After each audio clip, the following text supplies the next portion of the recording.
about ready to get started. Hello, everybody. My name is Madison. I'm here to represent Base Cybersecurity Institute today, and really excited to be introducing you all to today's Coffee with Cummings. It's going to be a fireside chat with young people in cybersecurity. A little bit about BCI. It's a nonprofit that was founded in honor of internationally renowned cybersecurity professional Becky Bass. We have 4 pillars that we focus on with our nonprofit activities. That's education, research, technology transfer, and public policy. And our goal is basically to find new and interesting approaches to solve cybersecurity problems. Becky always said, we can't keep doing the same things to solve the problems. We have to become innovators, and that's kind of what we're trying to do. So now I'll hand it over to Mark, and he'll be moderating the webinar and introducing the panelists. Hi, thanks for joining us. We have an interesting group of people today, and you have a full bios on the website where you registered. Brandon has been going to DEF CON for quite a while. Started in the 3rd grade and got involved in the DEF CON competitions, and that led him into cybersecurity. Meredith has kind of been on the same path. Both Brandon and Meredith are in the United States, but different parts of the US. Tony is from Costa Rica, and he got started in a program there that was focused on young people, and he'll tell us more about that. Amanda was involved in creating the competitions that both Brandon and Meredith participated in. Chris played a role in creating the program that Tony was involved in. And Daryl has an interesting program focused on young people, and it works in schools, and it's a little different, and she'll tell us more about that as we go on. Next slide, please. So today, this is not going to be death by PowerPoint. We're going to lose the PowerPoint slides in a second, but this is generally what we're going to talk about.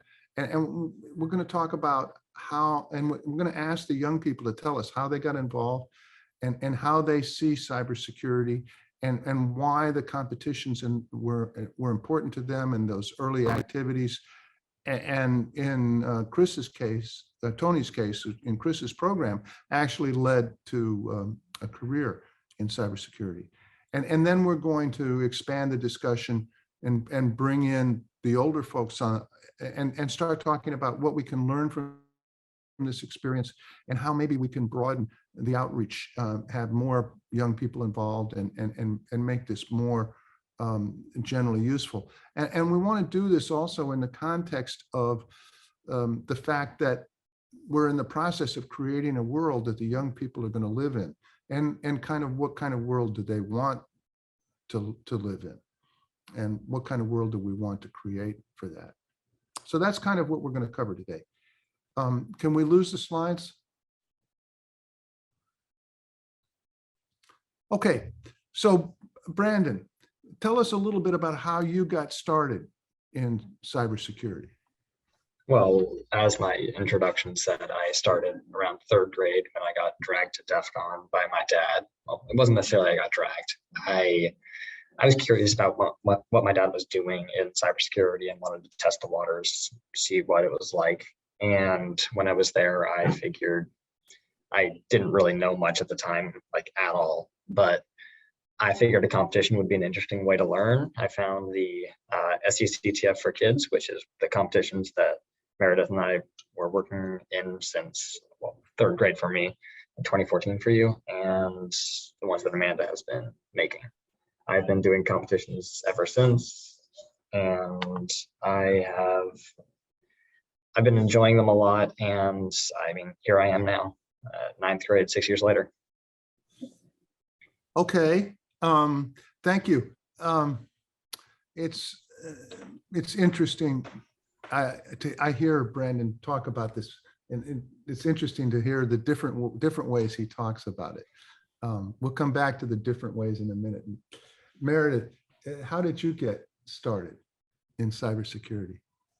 I also got started through my parents. Both are in cybersecurity and had been attending DEF CON for years. And they saw that there's a kids competition and decided to bring me along. And I've been competing ever since. And this will be my 9th year. So did you go to DEF CON with your parents before you got involved in the competitions? No, they didn't bring me before that. They only decided once there was competitions and they thought I was old enough. And how old were you at that point? I was 9. I see. Good. And did you enjoy them? Yeah, I thought it was really fun and I hadn't done anything like it before. Great. Okay, Tony, how did you get started? Well, I first started when I was like 15 years old. I saw a book about cybersecurity. I really got interested by it. So I started studying, and I started with Linux.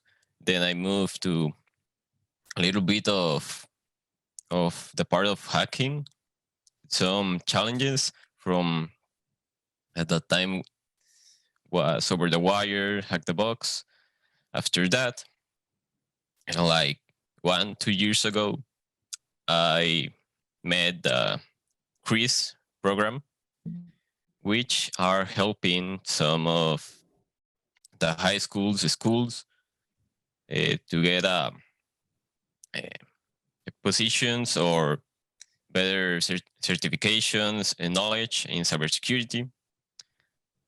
That helped me where I am today, which is an IBM, an early professional role, with my certification of Security Plus and CSFPC, which is from CertiFprof.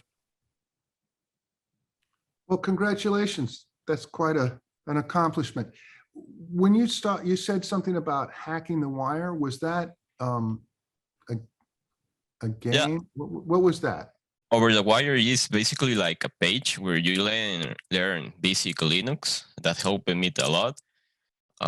Also, another one that helped me a lot is Hack the Box, which are included in the program that Chris offers.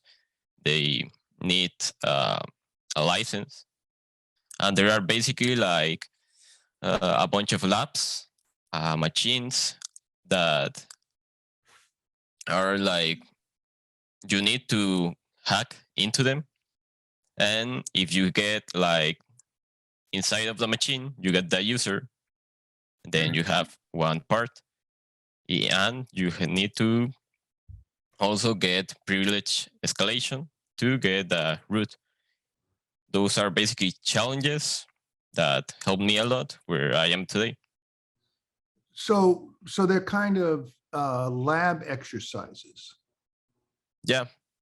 Not and how old were you when you started those? I was like 16 maybe. But they were not competitive. You didn't get scores and you weren't competing against somebody else. You were just getting a chance to play with stuff, right? Yeah, basically it's that. Not like a full competition. Oh, they work. So okay, so the same thing. Okay, good. Thanks, Tony. So Brandon, you started out, and when you started out, before you started out, had you been experimenting and playing around with computing and communication systems? I mean, I always loved computers. I loved toying around with that type of stuff, but that was mostly just gaming for me. I didn't really have much legitimate cybersecurity experience, hacking experience, anything like that. I mean, unless you count like one time in 2nd grade where I broke a math program that my school was using, but that's about it. That was, I think, when my dad decided to take me, and that's how I originally got selected in DEF CON. But I didn't have much legitimate experience before I went to DEF CON. I was going in pretty much blind. So but but that's interesting. So the idea that you were experimenting and learning, and your experiment and natural curiosity could lead you to do, as you said, to break a math problem that the school was working on, Yeah. lead you one way, or without another avenue, you could have ended up going in a very dark way. So that's real interesting. So you, Meredith, did you have experience with computing and communication systems before you got involved with the competitions? No, not at all. Like the competitions were my first time doing anything like that. Did you use social media? Did you? Not at the time. You had no Twitter account. You didn't play computer games? No. I Oh, didn't okay. do that. Interesting. Okay. And then, Tony, before you got involved with cybersecurity, were you working with computers and communication systems at all? Well, since I was a little like 8-year-old, I love gaming. But my first time like stepping in cybersecurity was when I was 15, if I remember correctly, that I found that my brother had a book that was a manual about hacking. And I read about it, started putting the comments, started looking into it, and I really got interested. So I kept going and going. So was the book How to Hack or How to Protect Against Hackers? No, it was actually a book that about like it was from 2008. That was the manual or the study manual for the certification that is called CEH, Certified Ethical Hacker. That's what the book, but it was a little bit I mean, like it was from 2007 or Okay, 8. I understand. So is your brother older than you? Yeah, like uh, he doubles my age. Uh-huh. So was he involved in the computing and communications industry? Yeah, he was involved. And yeah. Okay, so there's a common thread that runs through the three of you, that a family member was involved in the industry, and that was your part of your doorway here.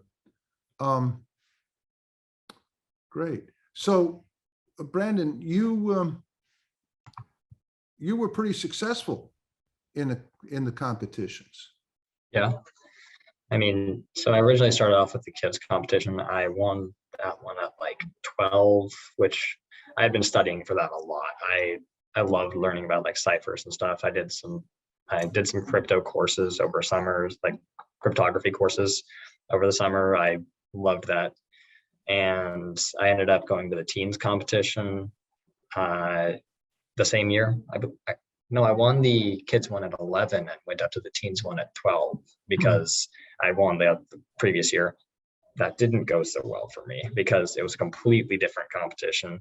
It was much more open source intelligence based than the actual just crypto and logic puzzles and all the stuff that we learned as kids.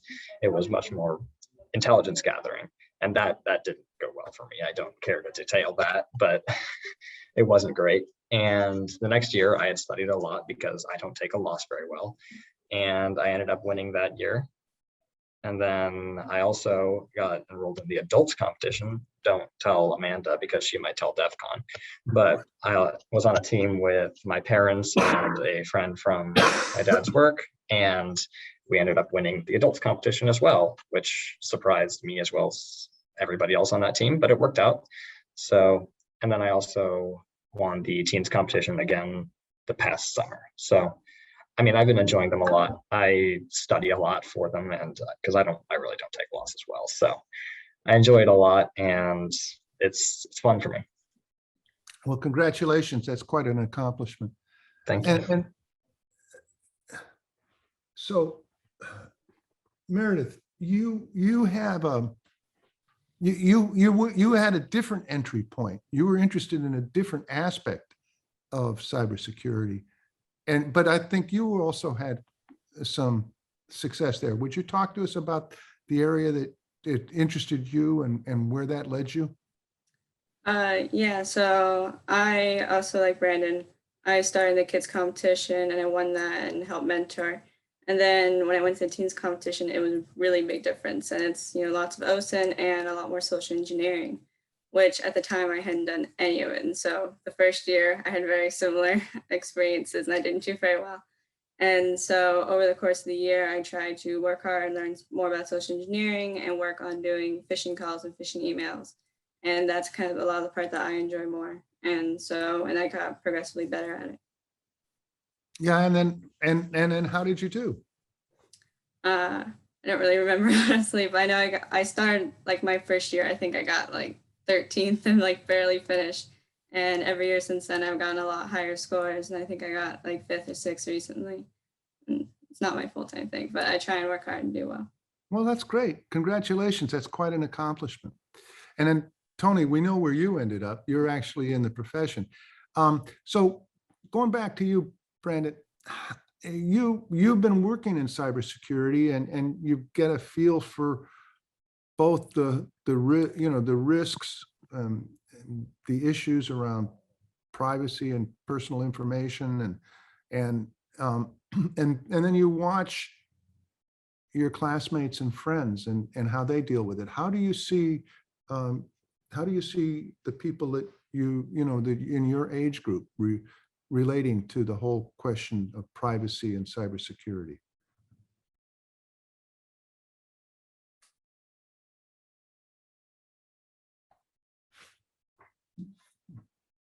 Brandon, are you frozen? Oh, sorry. People are being very loud outside. I'm at school right now. Oh, okay. Yeah, so my peer group is, well, very rambunctious, as you can tell by my being at school and not being able to unmute.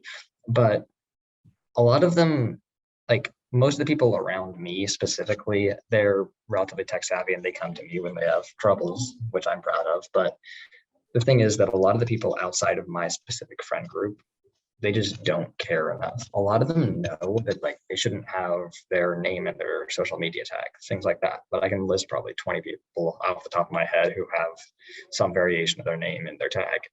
And I don't even use social media, so how do I know that? But a lot of them they know that they shouldn't be doing that. They just don't care enough to fix it or do anything different. It's really just a matter of, I mean, they aren't educated enough either way, but they know the basics and they still just don't care enough.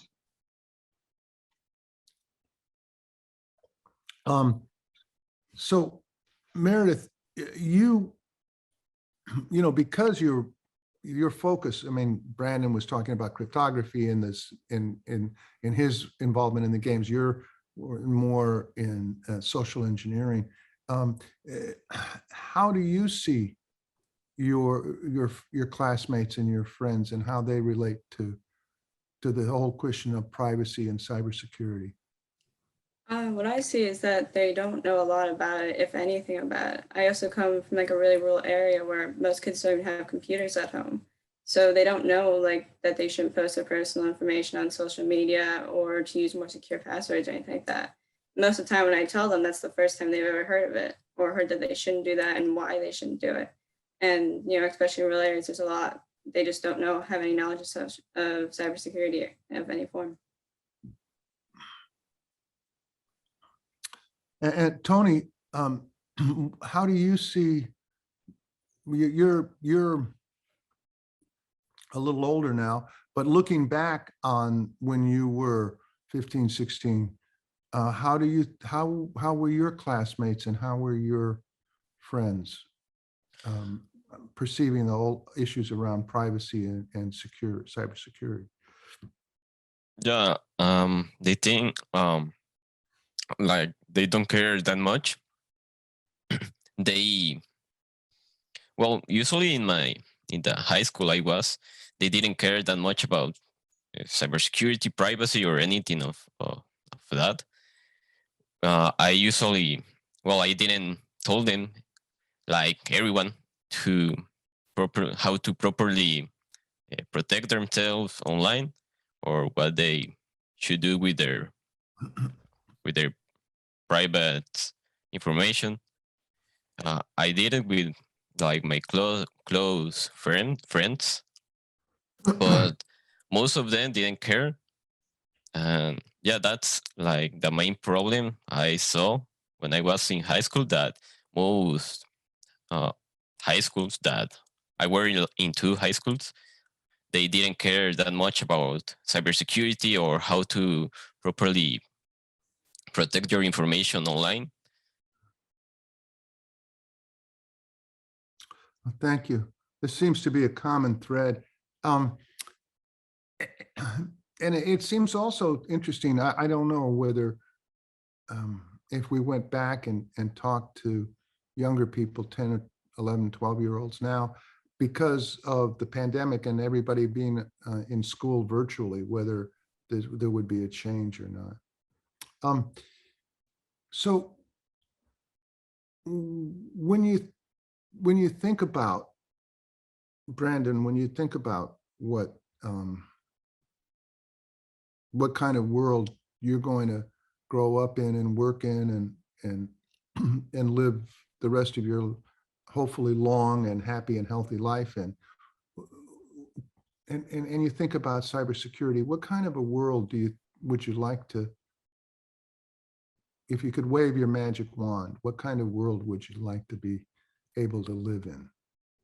Well, idealistically, I mean, Yeah. I'd put every cybersecurity professional out of business. This is the type of job, like a policeman or a firefighter, where if you didn't have to do it in the first place, the world would be better off. If there was no crime to fight or no fires to fight, you'd be much better off than if you were just, if right now you have to have people working on that. My point is that cybersecurity professionals, if we didn't have to exist, it would be much better off. But more realistically, since I doubt that's ever going to happen, I would say that if we had a world where, like, schools, like in Costa Rica, and like what Daryl's trying to push for, if we had in schools the ability for students to take a class, like whether it be a unit in a tech course or a cybersecurity and networking elective, it would be amazing, because that would be targeted directly at the people who we want to see that. And I know that a lot of people who would never have had an interest in cybersecurity would love to take that and might even find it as a legitimate career choice. I guess what I'm getting at is that I'd love that if schools treated cybersecurity similarly to writing or math and just had some mini subject about it. So in a way, you're talking about literacy. You're saying that you would like for people who graduate from, let's say, high school, at least, to be not only able to read and write their native language, but also to be able to understand the basic principles of protecting yourself and your information and functionality in computers. Yeah, absolutely. Systems. And no, I think it would be really great if schools treated it. Am I lagging? I think so. Okay. Right. Yeah. So. Okay. And there's I'm lagging a lot. 1 second. There's another piece of this I'll come back to in a minute. But Meredith, I'd like to ask you the same question. I agree with what Brandon said. I think it'd be great if we could have it like a class in school for it, either as an elective or, as a main class. I think that'd be a great idea, and I think it would really help because it's an important skill. And Tony, how about you? What do you think, if you could wave your magic wand, what would you like to do? Yeah, I agree with both of them. I think that the main problem could be solved if we target more the schools or education from the kids. I mean, if I wasn't,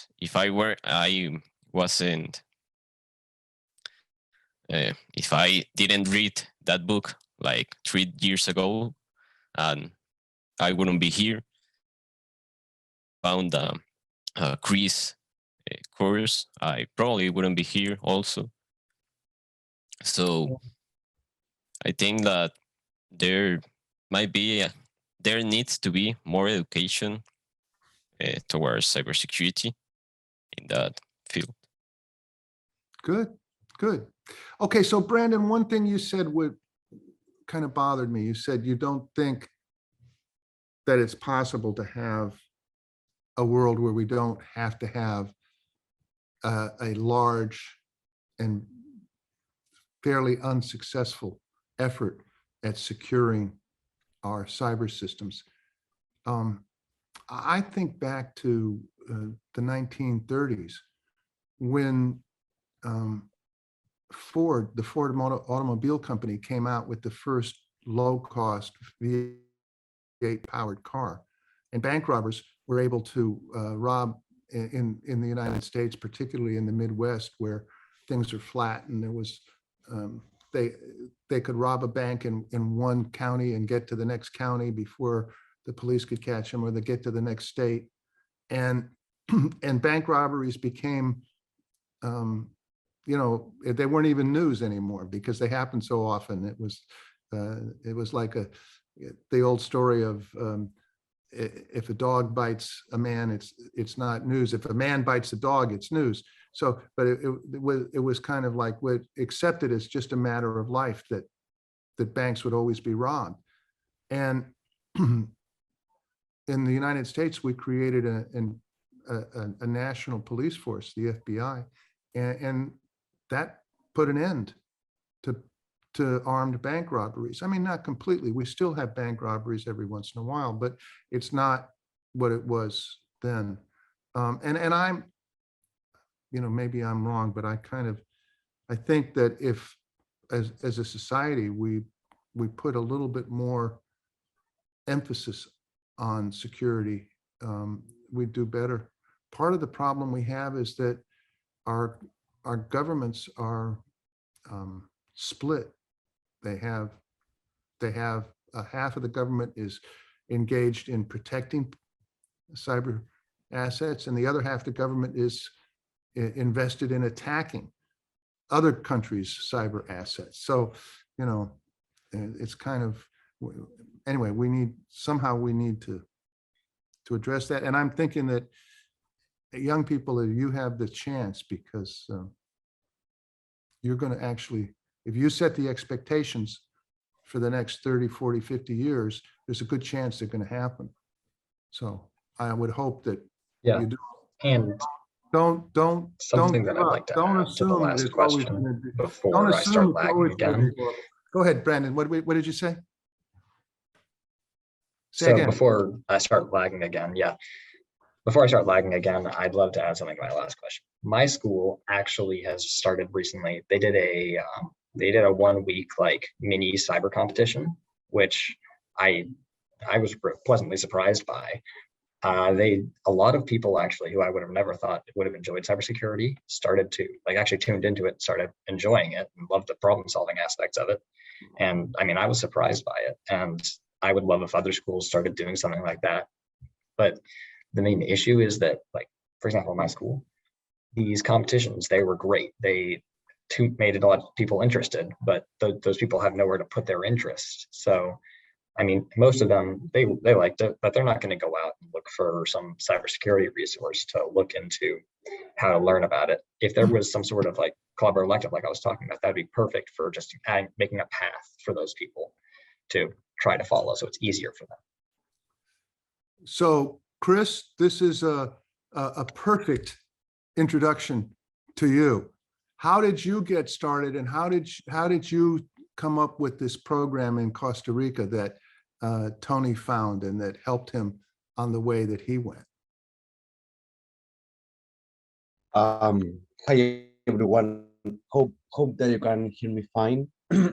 So this is a government program that we put together. I'm working with the government in order to expose young people to these type of programs where they have to resolve puzzles, they need to complete challenges, and they need to participate, compete a little bit, but participate with other people from their age. So it's a government program that we're allowing young people to start giving the first steps in cyber towards a certification opportunity in the future. And once you get certified, and this is a message to everyone, if you're looking for a job, once you get certified and you start gaining some experience, there is so much need out there in the market that you're gonna be headhunted, and you're gonna be sooner or later you're gonna receive a show offer from a company, and that's what Tony received. He received a show offer as early professional at IBM, and that's the entry door. So now it's up to him to keep growing, keep learning, and keep moving up in the skills in cybersecurity. So that's my 2 cents around this. So how did you get the government interested in doing this? Oh, with a lot of begging and a lot of work, but it's not an easy task, and I give you that. It's not easy at all. I'm part of an NGO also here in Costa Rica where we try to promote people in cyber, and we approach government. We did a lot of the heavy lifting, and the government helped with some scholarships and some funding. It's not crazy because many of these tools are very low cost, like Hack the Box. It's very low cost in order to gain access and start practicing. So it's more time consuming than money consuming. So we presented this business case to the government. They agreed. It's not just the government. There were a few other players from the public sector and also from the private sector. So we put everyone together, hundreds of meetings, and we were able to sell the idea and move forward. So it was a huge effort, but it's absolutely doable. So NGO means non-governmental organization, and it's another way of saying not-for-profit, but it's a not-for-profit that's Right. focused more on. It's a number, right? Yeah. Correct. So It's a non-profit organization. Can you tell us a little Yeah. bit about the number of people who have been involved in this program? Yes, and it's a program that is still going on. We also have people right now studying cybersecurity. So on 2021, we train about 400 people in cyber. Okay, so there were some different buckets and there were some different groups. Not everyone were on the same seniority. There were different levels. But it was about 400 people that participated and got somewhere trained on cybersecurity in different levels. And there is a program that started last year on fourth quarter, and it's continuing on 2022. So probably this year we're going to be training another 400 people in cyber. Yeah, wow. This is a 5 million people country, so the numbers are not so big, but if we can train 1,000 students in Costa Rica, that's a huge impact because it's a lot of people. That's quite an accomplishment. Congratulations. Now, are there more people involved in Hack the Box than go into the rest of the program, or is that include all the people in Hack the Box? No, Hack the Box was one of the tools that we use, but it was not the only one. Okay, there are many labs and challenges like Security Shepherd that I'm gonna put on the chat for everyone. It's another one. It's a free web page, let's say, where you can complete and test yourself against cybersecurity challenges, Security Shepherd.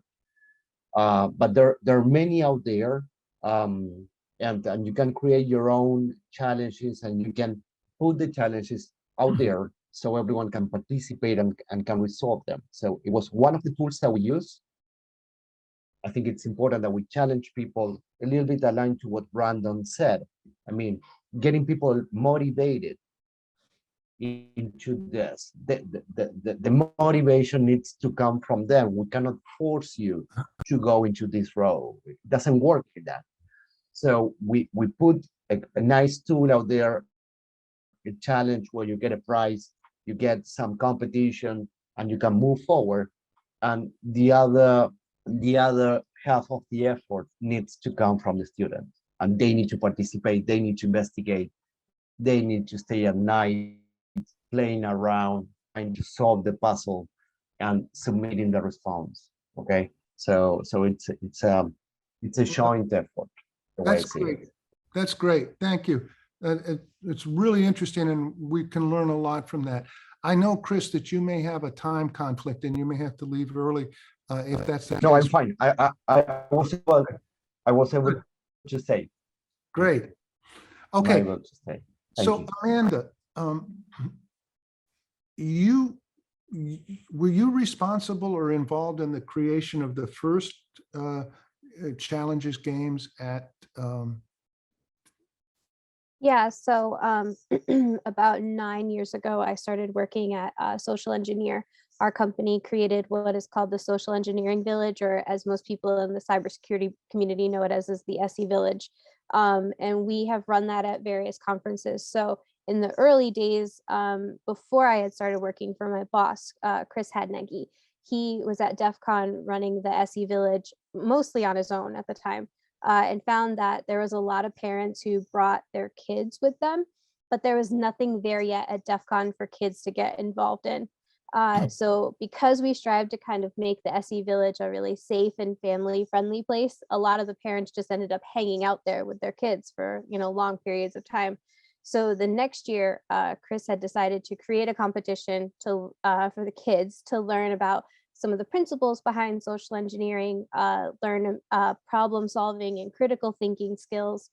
It's one of his favorite stories to tell is how he worked for 6 months to create that first competition. He hand wrote ciphers and everything, and he planned for the competition to last for 4 hours. But the day of the competition, every kid that signed up completed the entire competition in less than 60 minutes. And he calls it, it's funny, he calls it one of the most demoralizing experiences of his career. So when I first started with Chris was in 2012, which was the year after that. So my first year working the SE Village, I was just mainly his helper.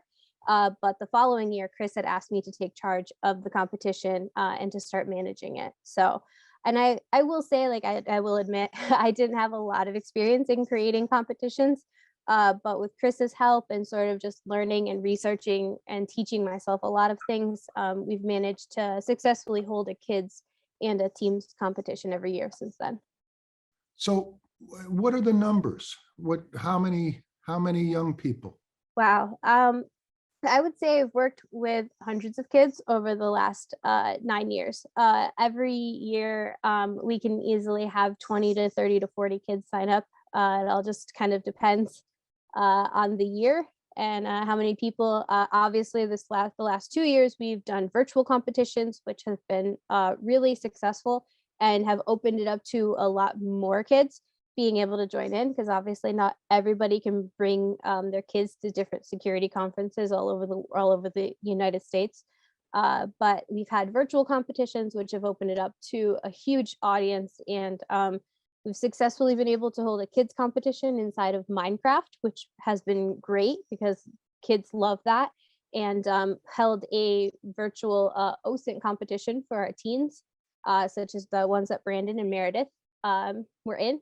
And so we've been able to open it up that way virtually, and it has definitely opened our eyes to being able to do it in different ways. Well, before it was always just in person, but opening up our eyes to that we can do it successfully virtually as well. Well, that's wonderful. And clearly your work has played an important role. So, Daryl, you're developing a different, a kind of same idea, but maybe a different modality.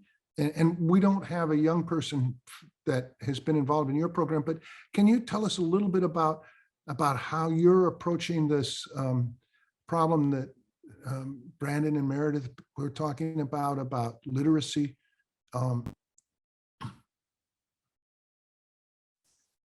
Do you mean digital literacy? Well, cybersecurity literacy. Yeah, sure. So this Cybersecurity program actually, funnily enough, was a bit inspired by me going to DEF CON. I haven't gone as much as I'd love because it often conflicts with DFRWS, which is a conference that I run, the Digital Forensics Research Conference. But my interest in this came because I had women particularly reaching out to me as a women-owned business in this space. And so I had a number of young women reaching out to me looking for internships. And so in part, when I first started, I was really looking for a way to meaningfully engage interns and really give them hands-on experience without putting my error and emissions insurance at risk, or any of my clients, or any of the confidentiality, right? So maybe in about 2012, 2013, I started looking for funding to develop a more intensive training. And we started. To be specific, this is training in forensics. Yeah, I picked digital forensics because specifically it has a lot more integration with some of the other aspects in terms of, just in terms of being able to follow the scientific method that is more familiar in school. There are some schools that have, for example, law enforcement or traditional forensics programs in place. And so we were looking to build on some of that activity. When we modeled Cyber Sleuth, we really did focus specifically on the digital forensics aspect, in part so that we could create the kind of exercises we felt that our target audience is high school, that high school students would be really interested in. So mobile, because we know we did a lot of testing, right? And everybody had a mobile phone or a gaming station. And so when we were developing our exercises and our training, we focused around the kinds of solving the kinds of problems we felt that students would be interested in solving. Okay, so just for clarification, some people may not understand all the terminology, but there's like three pieces that we've been talking about, and Brandon and Meredith have been more focused on either preventing cybercrime or actually playing as an attacker. But forensics has to do with there's been an attack, and now you're trying to figure out what happened. How did it happen? What was the attack surface? How did the attacker get in? What did the attacker do? What steps were taken? So to kind of, and after the effect kind of investigation and documentation of what happened. Did I say that right, Daryl?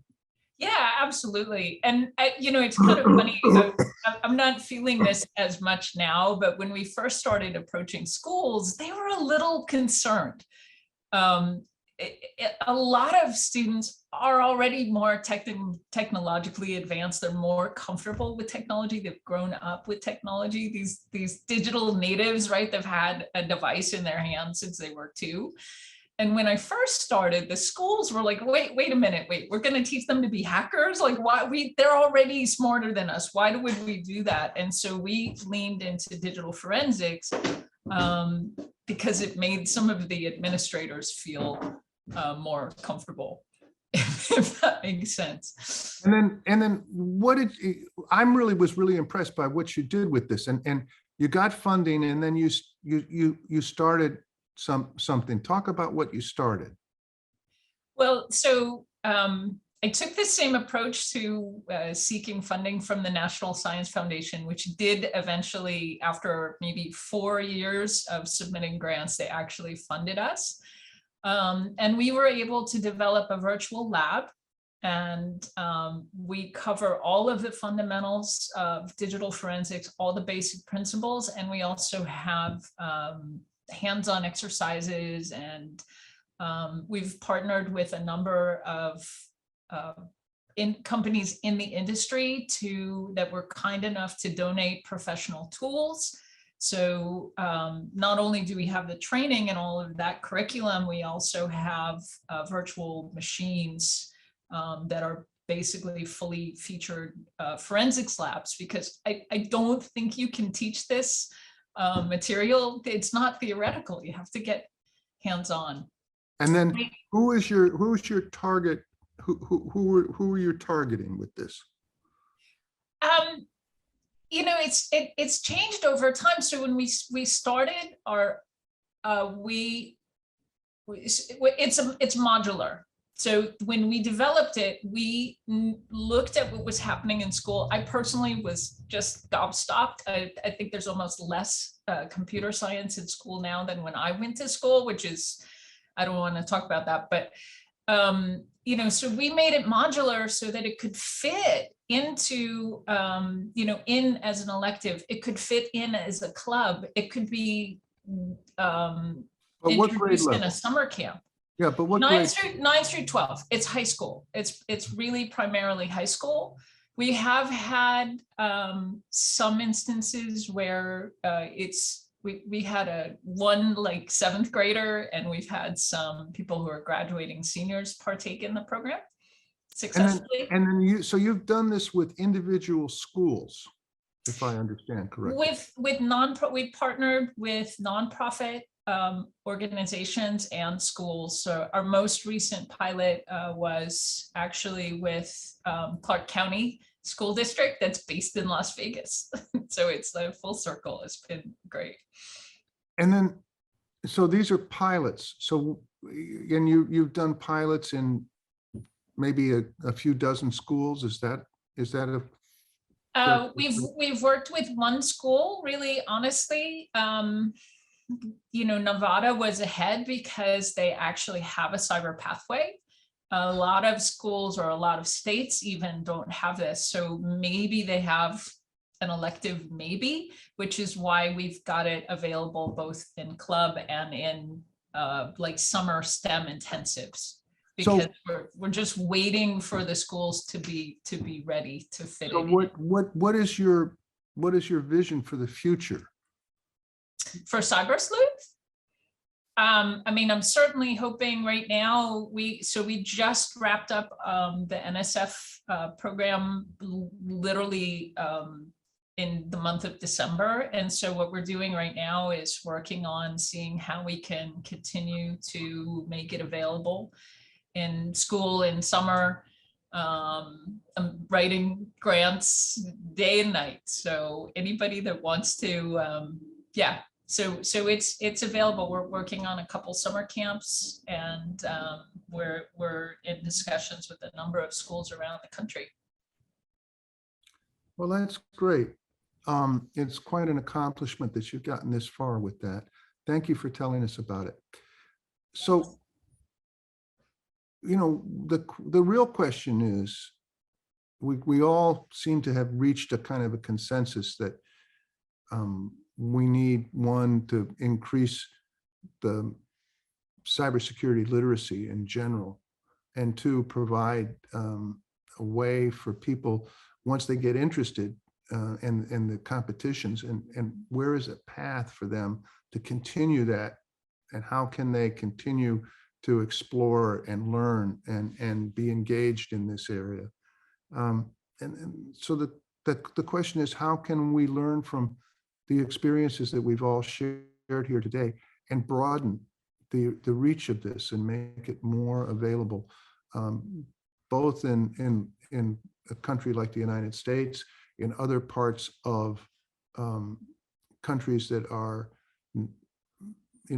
like we'd like to see it in Europe and in maybe in Japan and Australia, but also in South America and in Africa and Southeast Asia and other parts of the world too. How would we, do you have ideas about how we might broaden this and make it more generally available?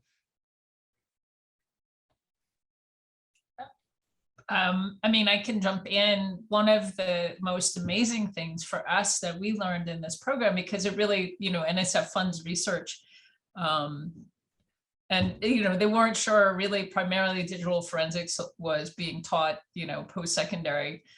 But for us, we're really leaning into teachers, training teachers. So for example, we had a middle school teacher who stepped up and came to do some of our trainings. We've been doing teacher trainings, and she's already, just within the first year, she had touched 500 or 600 kids had come through her class. So using that train the trainer model, I think it can be very effective, especially in high school. And a lot of teachers are fascinated. They're really interested, and also seeing how we can, how we can blend it with other learning.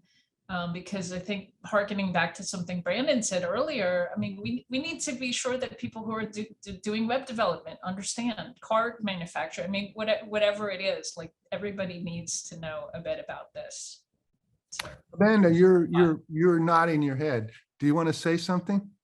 Yeah, so I agree with Daryl. I think a big part of it for our end with our competitions is just making ourselves available to people as a resource. We've worked with teachers before. We've even provided like sample competitions for them where we've written out instructions and explained in details how we've ran competitions like the ones that Brandon and Meredith competed in, and had them be able to use that successfully to train their students in their own classrooms. And now that we've been able to hold these virtual competitions, trying to extend an invitation to these teachers to let the kids know they can get involved in stuff like this. We have one teacher who he brings a slew of kids into the competition almost every single year. And he's had some great success and been able to motivate a lot of his kids that way to take cybersecurity more seriously, and even to get them interested in pursuing that as a career path. So I think, extending ourselves out there, being open communication with as many of them as possible on our end, that's been one way we've been trying to broaden out and offer it to more than just the people who bring their kids to a conference. Meredith, what do you think about having, have you found teachers to be knowledgeable or interested, or do you think it would be better if there was a way that they could, how do you feel about this subject? I find the teachers don't know much, but they're normally very interested. When I talk to them, they're always interested and they want to know more about it, and I'll recommend books to them. And a lot of times they'll go and buy it too. And so it's just something they don't know about, and they're always interested and want to know more about it. And I think it'd be a great thing that way. The teachers can teach the kids, because a lot of the way, kids won't know anything unless they learn from school a lot, especially in a lot of different areas. Yeah. So Brandon, who is teaching the class that you talked about at your school? At my school, it wasn't actually necessarily a class. There was just 1 week where the school, out of the blue, might I add, just decided that they were going to hold a competition in the students' advisories, which is just, there's small sections of student bodies where you would have, it's like a 10-person class advised by one teacher. Yeah, but how did they get staff knowledgeable and able to do that?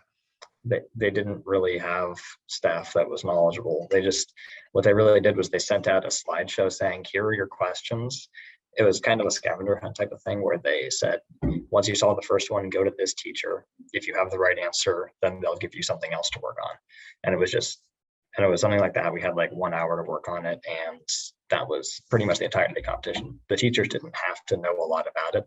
They just had to know what the right answer was, so that when a student came to them, they could check if it was right. So where did they get so they didn't have to know it, but where did they get the material? That's a mystery to me. I assume that there are some people I know who are, I don't actually know the teachers, but I assume that there are some teachers who are knowledgeable in cybersecurity who put together questions. Like some of them were logic puzzles, some of them were cryptography. It was actually very similar to what we did at the kids competition. Okay, that's very interesting. So we're running towards the end of the hour here. I want to thank everybody. I thought this was really very, very interesting, and I learned a lot. I think we face a challenge, and I don't have an answer. The only thing I have is the challenge. We need to figure out how to make what's been talked about here more widely available. I think Chris and Tony, what you have done in Costa Rica is really remarkable. And if we could somehow do that on a bigger scale here in the US and maybe around the rest of the world, I think that would be wonderful. And I guess it's a job for BCI to figure out how to do that. And so, Madison, I think we've got a job. We've got to figure out what to do now. And I'll turn it back to you. Thanks, Mark. Thanks everybody today for joining. I just wanted to let you know that our next webinar is going to be cryptocurrency and security. And the recording for this webinar and other webinars in the past and more in the future will be up on the Base Security website at basesecurity.org. If you guys have any questions, feel free to email us at questions@basesecurity.org. Thanks so much again, and Happy New Year. Bye, everyone. Bye. Bye-bye. Bye, guys. Bye.